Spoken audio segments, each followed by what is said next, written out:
2023, j'ai décidé d'alerter la hiérarchie de l'aide sociale à l'enfance de la Haute-Marne. Je me suis dit que si la référente de l'aide sociale à l'enfance ne faisait pas son travail et qu'elle n'était pas intègre dans son métier, peut-être que sa hiérarchie le serait. Je me suis totalement trompée. Ça m'a valu des suspensions de droit d'appel. Voilà. Je cite, j'ai reçu un courrier, j'ai fait donc une réintranscription auditive de tous les propos de mon enfant, de tous les propos de la famille d'accueil qu'elle a pu tenir lorsque je l'ai informée que j'étais très inquiète par les violences qui se situaient au sein de sa famille, qui était censée protéger mon enfant. Un jour, elle m'a expliqué qu'un enfant qu'elle avait aussi à charge avait frappé ma fille à plusieurs reprises au visage et qu'elle en avait marre de s'interposer. Et qu'elle a demandé à ma fille de refrapper cet enfant. Je lui explique donc que c'est pas l'éducation que j'apporte à mes enfants, qu'on ne répond pas à la violence par à la violence, qu'il y a des règles à tenir et un cadre, et que leur rôle c'est de protéger mon enfant qui avait déjà des troubles, qui était déjà faible psychologiquement. Cette assistante familiale sur l'audio que j'ai en ma possession me dit de ne pas m'inquiéter, que ma fille, je cite, est un bonhomme, qu'elle encaisse les coups et qu'elle sait mettre de sacrés bons coups de pied. Quand j'ai dit cet audio lors de mon rapport de cette page, suivi de la plainte que j'avais effectuée à la hiérarchie de l'aide sociale à l'enfance, 3 jours après, j'ai reçu un courrier me signifiant que pour le bien-être de l'assistante familiale, au vu des propos que j'ai pu soulever concernant mon enfant, je suis suspendue de tout appel pour mes 2 enfants, alors que mes 2 enfants ne sont pas dans la même famille d'accueil. Pourquoi toute la fratrie est concernée? J'ai compris que c'était une punition à mon égard, une punition pour ma fille, d'avoir dénoncé, d'avoir parlé ce qu'elle subissait. Et toi, d'avoir fait les procédures. Exactement. Voilà. En France, c'est ça. En France, quand on est victime, eh ben, on n'est pas reconnu en tant que victime. Non, non. On devient coupable et on devient être sanctionné. On devient être emmené au procès, à des procès, pour se battre, pour faire valoir ses droits. Mais c'est normal dans un pays des droits de l'homme. C'est normal dans un pays de démocratie, apparemment. Mais on a dû prendre le bateau, on ne le sait pas. Mais on doit être en Corée du Nord, mais on ne le sait pas. C'est peut-être ça. Hein, parce que même en Corée du Nord, ils ont encore plus de droits que vous, les parents. Mais pire, là, on est dans un tribunal. Je signale que dans ces genres de tribunaux, les pédos prennent du sursis, d'accord? Tu voles un sandwich pour manger, tu prends de la prison ferme. Mais quand tu es en prison, les hommes qui sont en prison, et même les femmes enceintes qui se retrouvent en prison, ont 100 fois plus de droits et de visites avec leurs gosses que ces parents-là. Elle, on lui a retiré bébé, hein. Elle n'a pas pu allaiter son enfant. Une femme qui accouche en prison, on lui garde son enfant jusqu'aux 18 mois de l'enfant. Hein. Donc moi, je me pose la question, mesdames, est-ce qu'il n'est pas temps de tuer quelqu'un? Est-ce qu'il ne serait pas temps de faire vraiment un crime? Et vous aurez plus de droits dans vos prisons, dis donc. Vos enfants, on va vous les emmener. Vous pourrez les voir tous les mois. Et tranquille. Ça se demandait, je ne sais pas. On se pose la question, puisque quand tu es un vrai criminel, tu as 100 fois plus de droits que quand tu es une victime du système. Quand tu es une victime du système, tu n'as rien pour toi. Par contre, si tu es un vrai criminel, comme le Landais, là, hein, il a le droit de faire un enfant. Il a le droit de faire un enfant en prison, alors que le mec, il est condamné pour multirécidiviste de pédocriminalité. Il a le droit de faire un enfant, il a le droit d'avoir des visites conjugales. Vous, vos enfants, vous les retirez, on les place, et vous devez mendier, et surtout faire profil bas pour avoir 1 heure par mois. Et encore, vous devez leur dire merci, et encore, quand la référente, les gens arrivent à l'heure, parce que des fois, ils vous ramènent vos enfants à en visite médiatisée, avec 1 demi-heure de retard. Et là, ils vous disent, ah oui, mais il y a eu des problèmes sur les trajets. Et donc, vous n'avez plus droit qu'à 1 demi-heure. Et vous devez encore dire merci. C'est ça la réalité du pays. Donc moi je vous dis, messieurs, dames, hein, réveillez-vous, hein, parce que le jour où ces parents vont vraiment monter au créneau avec le soutien d'une petite minorité, hein, je dis bien une petite minorité, parce qu'apparemment en France, la baya pose problème, la sodomie, pas. Donc, une petite minorité va monter aussi au créneau, il ne faudra pas venir pleurer. Hein. Toutes les personnes qui travaillent dans ce système et qui couvrent ce système et qui valident cette mafia, il ne faudra pas venir vous plaindre, hein, parce que ce n'est plus possible. Hein. Et je le redis encore, hein, il y a énormément d'enfants à la rue qui font la manche. Hein. Eux, ils ne sont pas placés. Apparemment, être dans la rue et faire la manche, c'est pas signe de danger. Par contre, une mère bienveillante qui va dénoncer par exemple Inda, ses incestes, elle, problème de santé. À ces personnes-là, ces mères-là, on va prendre leurs enfants et on va les placer sous couvert d'une suspicion d'un danger éventuel. Voilà où on en est. Et toutes les personnes qui sont là sur les réseaux à couvrir cette mafia, à donner du crédit à ces criminels, vous aussi vous êtes complices. C'est par votre silence d'une, mais surtout par le fait que vous êtes là toujours à dire « Ah mais c'est pas possible, on ne peut pas enlever des enfants d'une famille bienveillante, c'est pas possible, il y a la justice ». Aujourd'hui on en voit la justice, aujourd'hui on voit la justice, on voit des juges pédocriminels, d'accord, qui siègent dans ces tribunaux. Elle est là la justice. Donc vous pensez bien que quand on tombe sur des dossiers d'inceste ou de viol ou de quoi que ce soit, c'est pas eux-mêmes qui vont se tirer une balle dans les pieds, hein. Donc ils vont pas le condamner parce que c'est se condamner eux-mêmes. Donc c'est pour ça que tous ces pédos, ils ont du sursis, hein. Parce qu'ils savent que le jour où eux-mêmes ils vont être attrapés, eh ben, justice, prudence, hein, sursis. D'accord? C'est une réalité. Et ça, il faut vraiment le dire et le crier haut et fort. Et surtout, arrêtez d'avoir peur. Ces mères-là, courageuses, elles en prennent plein la tête parce que justement, elles osent se battre. Et parce qu'elles osent se battre, on lui supprime ses droits de visite. Mais ça ne s'arrêtera pas là. On va pas trop tarder parce qu'elle a... Je vais juste terminer, du coup, si ça vous dérange pas. Oui. Parce que ça me semble important. Redis l'âge de tes enfants. L'âge de tes enfants. Donc, au moment du placement, ma première avait seulement 1 an et quelques mois. Et ma deuxième avait 7 ans et quelques mois. Ça s'est pas passé, ça s'est pas arrêté là. Après, pendant 2 mois, je n'ai pas pu voir mes enfants. Pour ma dernière, comme je vous le dis, elle était tombée dans une famille d'accueil intègre. Donc, elle m'a donné des nouvelles malgré toutes les suspensions. Mais pour ma première, j'ai eu 0 nouvelles, 0 photos. Pour la plus grande, pour la plus grande. Exactement. Raconte-nous ce que tu nous as dit tout à l'heure dehors sans caméra, oui. Ça, exactement, c'est ce que parce que ça m'a fait, ça m'a glacé le dos. Je n'ai eu aucune nouvelle de mon enfant. Je pensais qu'on avait tué ma fille, qu'on l'avait cachée, qu'on voulait pas me le dire. Je suis restée debout avec la peur au ventre, à pleurer et à harceler tout le monde, à les supplier d'avoir des nouvelles de mon enfant, même si c'était qu'une photo sans légende. Et au mois d'avril 2024, je me rends aux visites médiatisées de nouveau, par chance. Enfin, je ne sais pas si je veux dire de la chance au final. C'était plus la référente ASE qui encadrait les visites, c'était des TISF qui n'avaient strictement rien à voir avec la famille d'accueil, qui n'avaient strictement rien à voir avec l'aide sociale à l'enfance de la Haute-Marne, en tout cas qui n'avaient pas de lien avec la référente ASE. Et quand je vais pour prendre mon enfant dans mes bras, elle m'exprime qu'elle est très douloureuse. J'ai compris qu'il y avait quelque chose qui allait pas. Elle m'explique aussi qu'elle est enfant de varicelle, donc je comprends qu'elle n'a pas été à l'école encore une fois pendant plusieurs jours. À moi, ça m'aurait été reproché, même pour une simple varicelle, je tiens à le préciser. Par réflexe, comme tout parent, j'ai soulevé le pull de mon enfant. Et là, j'ai vu le corps tuméfié de ma fille avec plus d'une dizaine d'échymoses. Je ne vous parle pas d'hématomes, je vous parle d'échymoses. Surtout le corps en relief. En outre, sur le flanc, certains d'entre vous dans cette pièce ont pu voir les photos, oui, j'ai vu, qui ont pu constater. Je demande donc à ma fille si elle m'autorise à prendre des photos de son corps.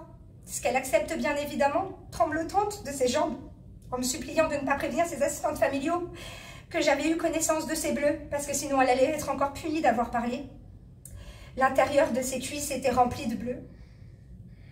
J'ai compris à ce moment-là qu'il y avait quelque chose. J'ai donc directement après cette visite été déposé plainte auprès de la gendarmerie de mon secteur, donc à Pithiviers dans le 45, dans le Loiret, où j'ai demandé qu'il y avait une UMJ, donc pour ceux qui ne connaissent pas ce que c'est une unité médico-judiciaire de mise en place, parce que je voulais vérifier que mon enfant n'avait pas subi autre que de la violence physique et de la violence psychologique. Je voulais m'assurer qu'elle n'avait pas subi de la violence sexuelle, car il ne faut pas oublier que plusieurs mois avant, elle s'était plainte de bisous sur la bouche, ce qui peut laisser penser, au vu des bleus, qu'il s'est passé quelque chose de grave. Cette UMJ m'a été refusée, je cite, parce que ma fille a vu 2 médecins différents de l'aide sociale à l'enfance du 45, du Loiret, qui a attesté, qui a avéré la maltraitance de mon enfant, car oui, 1 mois après, ma fille portait encore les échymoses sur son corps. Donc vous imaginez, il n'y a eu aucune retenue dans la violence des coups. Ma fille a pu signifier qu'un jour, elle était allongée au sol, que mamie l'a rouée. Oui. S'il vous plaît. Les échymoses ou les bleus qu'elle a, votre fille, elle vous expliquait d'où ils viennent? Oui, c'est ce qu'elle dit. Oui, justement, elle a pu expliquer au médecin. Bien évidemment, c'est pas à moi qu'elle l'expliquait. Donc, ce qui fait encore plus de poids. Hein, on ne peut pas dire que j'ai manipulé mon enfant, vu qu'elle a vu un médecin de l'aide sociale à l'enfance du Loiret, que je ne connais pas, qui n'a jamais été en contact avec moi, qui ne connaît pas ma vie, ni mon histoire, ni celle de mon enfant. Elle a pu dire qu'un jour, elle était au sol, que mamie, donc son assistante familiale, je précise, l'a rouée de coups de pied, et que même si papy il était méchant avec elle, ce jour-là, elle avait tellement peur, ça lui faisait tellement bizarre dans sa tête, que papy l'a tirée par le bras pour que mamie s'arrête, qu'elle ne comprenait pas quelle bêtise elle avait faite. Si c'était elle qui était méchante, pour mériter ça, Elle a pu signifier avoir été étranglée à plusieurs reprises, que ceci était comme un jeu. Elle a pu exprimer le ressenti, un ressenti d'un enfant de 7 ans ne s'invente pas. Elle a pu dire qu'au début, elle avait des nausées, envie de vomir lors de l'étranglement, mais que par la suite, elle n'arrivait plus à respirer. C'est seulement à ce moment-là qu'il lâchait prise. Qu'un jour, ils ont mis un couteau près de son œil, elle a su effectuer le geste, bien évidemment, lors des auditions, en la menaçant. Et que quand c'était l'heure du sévice sexuel, l'heure du viol pour ma fille, l'heure de plaisir pour ses bourreaux, que papy arrivait dans la salle de bain, que lui effectuait des pénétrations digitales. Encore une fois, ma fille, à moi, m'avait parlé que d'attouchement sexuel lors de juillet 2024 quand elle a dénoncé son viol. Ces détails-là, elle les a précisés lors d'une audition filmée. Hein? Donc j'ai appris qu'après, que mamie a embrassé papy sur la bouche. Papy, mamie, je précise, oui, c'est ça. Famille d'accueil. C'est ça, parce que sinon on pourrait croire, que tu sais que c'est ta famille. Après les gens vont dire oui, c'est sa famille. Non. Ouais, mais arrête de dire mamie. Moi, c'est ce que j'étais en train de me dire. Sa famille d'accueil, mais c'est parce que je cite les propos de mon enfant tels qu'ils sont. Et ils étaient vieux ou quoi ces gens-là? Famille d'accueil, 40 ans, 30, 50 ans. Entre 40 et 50, voilà. Mais c'est la famille d'accueil, hein, c'est place. Ils sont payés pour garder tes enfants, hein, il faut le dire. Et ils sont bien payés. Pas pour les garder, attention, ils sont censés les protéger. Voilà, c'est ça. Normalement, c'est ça le rôle. Service, d'accord, de protection de l'enfance. L'aide sociale à l'enfance. Exactement. Voilà, c'est ça. Et que mamie embrassait papy sur la bouche et lui disait, chérie, continue comme ça. Elle a pu m'exprimer, ma fille, que quand elle pleurait tellement elle avait peur quand ça se déroulait, que tout son visage était mouillé. Je lui ai demandé si elle avait dit non. Elle m'a dit qu'elle les avait suppliés d'arrêter et qu'elle continuait. Et qu'ils ont dit que c'était normal. Ça s'est pas passé une seule fois. Ça a été effectué à plusieurs reprises. Imaginez-vous ce que mon enfant a subi. Je peux vous assurer qu'à mon domicile, je suis pas la meilleure des mamans. Je suis pas la meilleure des êtres humains. Je me remets en question tous les jours. J'ai peut-être pas la meilleure des éducations. Je peux vous poser une question? Oui. La famille d'accueil qui vous dit comme quoi, entre guillemets, que votre enfant est bien placé. Votre enfant est resté chez eux combien de temps? 11 mois. 11 mois de calvaire. Et 11 mois où elle a dû subir tout ça jour et nuit. Où elle a été insultée de grosse. Elle a été traitée de débile, de mongole, de tous les noms qui peuvent passer, privée de ses jouets, privée de nourriture, privée de soins. Elle n'a pas vu d'orthopédiste pendant un an, elle n'a pas vu de médecin pendant un an, alors qu'elle doit porter des semelles orthopédiques, elle doit voir des neurologues. Ça n'a jamais été effectué. On a retiré mon enfant de cette famille d'accueil suite au dépôt de plainte, on l'a transféré dans le Loiret à Montargis, dans un foyer, dans une MDE. Faute de professionnels, parce que les éducateurs sont gentils avec mon enfant, hein, mais faute de professionnels qui impactent évidemment sur la vigilance et la sécurité de nos enfants, sur la protection de nos enfants. Un garçon a pu s'introduire dans la chambre de ma fille. Et ce garçon-là, sur l'une des vidéos que j'ai en ma possession, que ma fille m'a transmise, a demandé des bisous, je cite, excusez-moi pour la vulgarité, c'est les termes de cette vidéo, des bisous sur la bite. Dans une chambre où ma fille est censée se sentir sécurisée, il a environ entre 8 et 10 ans, pour pas dire de bêtises. Je n'en veux pas à ce petit garçon qui potentiellement a vécu des traumatismes. Ils ont été victimes, voilà, c'est ça. J'en veux en fait à l'organisation, à la logistique de cette maison d'enfance, hein, qui n'est pas censée accepter et tolérer que les enfants soient mixtes dans des chambres où ils sont censés être sécurisés et leur intimité préservée. À ce moment-là, j'ai demandé un retour à domicile, j'ai été conciliante par le biais d'un placement à domicile si tout le monde avait besoin d'être assuré parce que ma porte peut être ouverte à tout moment, je n'ai rien à me reprocher. Ça m'a été refusé parce que, soi-disant, cela est trop prématuré pour mes enfants, alors que les éducateurs de la MDE et famille d'accueil de mon dernier bébé sont totalement positifs à un retour à domicile, ne signalant aucun danger ou aucun signe suspect physique ou psychologique après les DVH libres à mon domicile. Hein, parce que mon enfant a besoin d'un suivi psychologique, mais depuis le 7 mai 2024, arrivé dans le Loiret, aucun rendez-vous psychologue a été mis en place malgré tous les sévices subis par mon enfant. Aucun. Elle avait un rendez-vous le mardi 27 août à 11 h. J'envoie un message à la référente de l'aide sociale à l'enfance pour savoir comment s'est déroulé le rendez-vous, comme tout parent hein, qui s'inquiète pour son enfant et qui est soucieux de la santé de son enfant et de l'évolution de son enfant. Hein, personne ne m'a répondu. J'ai appris par mon enfant, par la bouche de mon enfant, que ce rendez-vous a été annulé parce qu'il y a un rendez-vous le 27 septembre en unité médico-judiciaire psychologique. Ceci n'est pas dans le cadre d'un suivi, ceci n'est pas dans le cadre de la reconstruction de mon enfant, c'est dans le cadre de la procédure pénale pour coefficier les traumatismes de mon enfant au jour d'ITT, le jour du procès. Voilà où on en est aujourd'hui. Je peux faire quoi de plus? Je suis pas droguée, je suis pas alcoolique, j'ai un CDI, je bosse, je me lève tous les matins, je suis véhiculée, je fais tout pour mes enfants, je subviens à leurs besoins. Je suis prête à payer les thérapies de mon enfant de mon plein gré. J'ai payé 3 mois d'équitation à ma fille parce que l'équithérapie prend du temps, parce que l'aide sociale à l'enfance n'est pas en capacité aujourd'hui d'offrir les soins nécessaires à la reconstruction psychologique et physique de mon enfant. Donc j'ai payé cette équitation pour que ma fille ait ce qu'il faut. Et malgré ça, on ne me rend pas mon enfant. Mes enfants. J'ai un bébé aujourd'hui de 2 ans qui est obligé de m'appeler en vidéo pour me dire bonne nuit la nuit. Pardon, tu as déposé plainte contre? J'ai déposé plainte pour maltraitance physique, maltraitance psychologique, avec les preuves que je vous ai décrites tout à l'heure. J'ai porté plainte pour viol sur mineur par personne ayant autorité. J'ai déposé plainte en juillet 2024 pour le viol. J'ai déposé plainte en avril pour maltraitance physique et psychologique. J'ai déposé plainte en août 2023 pour négligence et mise en danger volontaire de mineurs dans le cadre d'un placement judiciaire. Et c'est quoi les suites de cette plainte? Eh bien, pour le moment, donc la première, il n'y a eu qu'une suite. La deuxième est dans un bureau, parce que vous comprendrez qu'il y a eu les JO, et que les JO sont beaucoup plus importants que les viols que mon enfant a subis. Et le calvaire, parce que ma fille, vous savez comment elle surnomme cette maison? Quand elle m'en parle, la maison de l'horreur. Mon enfant de 7 ans et demi qui n'a jamais vu un film d'horreur, qui n'a jamais vu une vidéo qui fait peur aujourd'hui, elle sait ce que c'est quoi la cruauté de ce monde. Elle sait c'est quoi le sexe, elle sait c'est quoi la violence. Elle sait c'est quoi les insultes et le rabaissement. Rien n'a été mis en place aujourd'hui. Ces gens-là mangent dehors correctement. Mais ils gardent plus d'enfants. Ils gardent plus d'enfants. Hein. Je veux préciser quelque chose. Les plaintes des mineurs dans la loi est une priorité des procureurs. Ils devaient traiter en urgence les plaintes concernant les mineurs. Moi-même, ça fait 2 ans que j'ai déposé plainte pour des viols et c'est toujours en cours. Et moi, la juge qui a inventé menace de mort, directement, je suis convoquée et tout.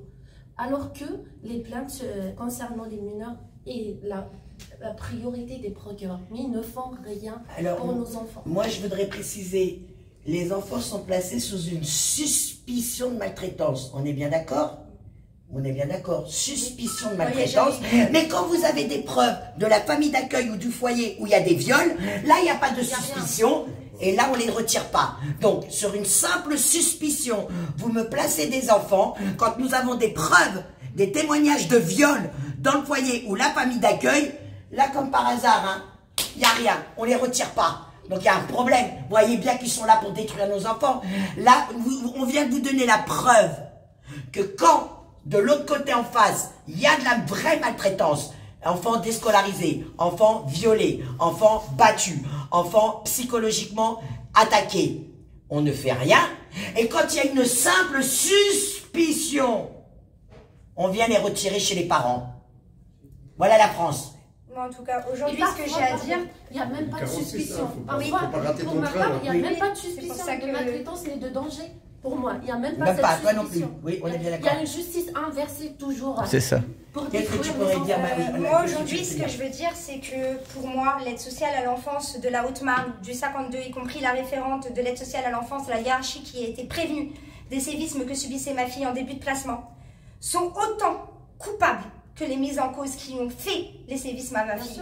Donc aujourd'hui, je ne demande pas seulement la condamnation des mises en cause, je demande la condamnation du département de la Haute-Marne, de l'aide sociale à l'enfance de la Haute-Marne, et je demande à ce que la référente de l'aide sociale à l'enfance soit jugée pour complicité de viol, pour complicité de violence physique, de violence psychologique, et que toute personne ayant eu connaissance de ces faits, parce que là on n'est plus dans un non-assistance en personne en danger, quand on ferme les yeux sur plusieurs mois, on devient complice.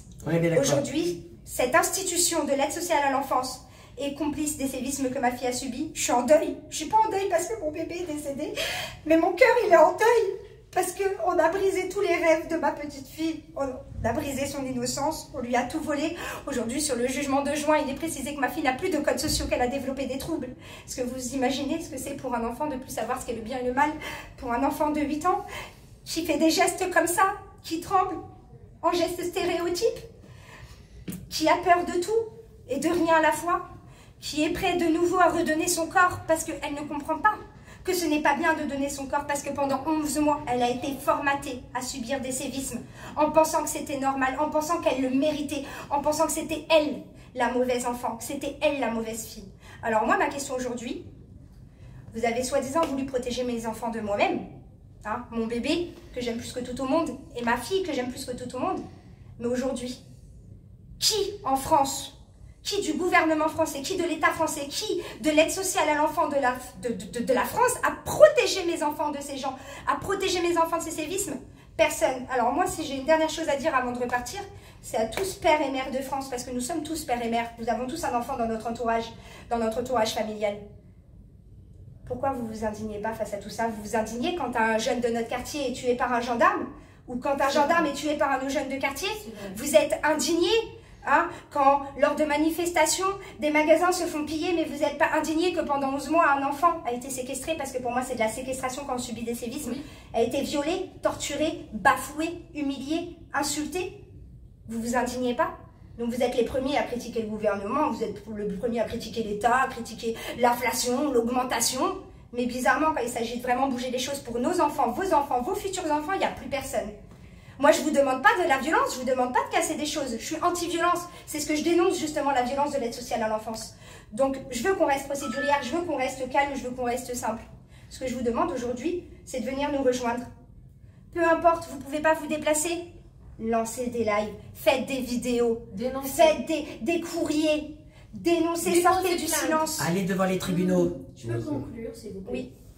Moi, comme conclusion, ce que je peux dire, par rapport à tout ce que vous avez dit, madame, c'est que par rapport à vos enfants, ce qu'ils ont subi, c'est que par rapport à moi, ma synthèse, c'est que vos enfants, on leur a fait harcèlement physique, harcèlement moral et harcèlement sexuel. C'est plus que ça. Violence. De l'harcèlement, c'est des paroles. Des crimes. Des crimes, oui. Oui, il ne faut pas dire harcèlement, c'est Il y a violence. pas de harcèlement. Il y a des actes aussi. Des crimes. Il y a de l'harcèlement. C'est exactement, vous savez, la maltraitance physique et psychologique, c'est considéré en France comme un délit. D'accord? Le viol est considéré comme un crime, à la même hauteur qu'un meurtre ou un assassinat. Pourquoi ces gens-là sont dehors? Pourquoi ils mangent? Pourquoi ils boivent? Pourquoi ils font leur vie? Pendant que moi, mon enfant, aujourd'hui, elle pleure, et pendant que moi, tous les soirs, vous savez ce que je fais quand j'ai mon enfant en DVH, pendant qu'elle dort, qu'elle est dans son sommeil, je l'embrasse, je lui dis que je l'aime. Et même si c'est pas moi qui lui a fait ça, je lui demande de me pardonner, parce que c'était mon rôle de maman de la protéger. C'était mon rôle, et j'ai même pas su la protéger d'un gouvernement et d'un pays qui est censé me protéger. Aujourd'hui, le pays de France assassine, tue et détruit ses propres enfants de son propre pays. C'est une honte. C'est une honte. On devrait tous se soutenir dans ce pays. Je vois que dans certains pays, le gouvernement soutient ses enfants, soutient son peuple. Qui a protégé mon enfant? Qui protège vos enfants? Qui a protégé ses enfants? Excusez-moi, madame. Ce qui veut dire, madame, si vos enfants étaient dans vos bras, ils étaient avec vous, vous aurez donné la bonne éducation à votre enfant. Exactement. Mon enfant, il aurait pu, comme tout le monde, courir, tomber pour X ou Y raison, peut-être se foulir la cheville. Ouais, je vais y aller. Alors, mais jamais, un homme aurait posé les mains en plus de ma fille. On précise, elle a son train à reprendre. On précise parce qu'elle a son train à reprendre, c'est pour ça que malheureusement, voilà. C'est grave. Bravo, bah tu t'es vraiment, tu me fais penser à une dame qui est sur les réseaux qui s'appelle Sandrine Vol, qui se bat comme une lionne. Tu te bats comme une lionne et continue. Voilà, et comme Inda, voilà, mais c'était surtout son cas aujourd'hui. Voilà. La Haute-Marne, c'est Saint-Dizier. Ah d'accord. Saint-Dizier. Si tu avais besoin d'aller en Haute-Marne, moi j'ai une maison là-bas et... Ben, je compte y aller parce que là, je suis en train de... Bah, prendre le téléphone, donnez-moi. Et là, voilà. Non, pas encore parce que déjà, je viens seulement... En fait, c'est grâce à toi, Inda, que je suis sortie du silence parce que j'étais même pas sur TikTok. J'ai essayé de t'écrire sur des lives, tu voyais pas les commentaires. C'est Laura ton prénom, hein, Laura. Laura, bah merci Laura, merci Inda et merci Nadia Merani. Voilà, et ben merci. Regarde. Faut pas. Voilà, merci à tous. Elle est courageuse, elle est courageuse. Voilà, oui, c'est elle qui doit parler, c'est son affaire, madame. C'est son affaire, laisse-la parler, laisse-la parler. Elle a bien parlé, elle s'est bien défendue. Bien, on dirait une avocate, elle se défend comme une avocate. Elle n'a pas besoin d'avocate, ouais. Voilà. Allez, attends, je vais couper. Voilà, merci à tous.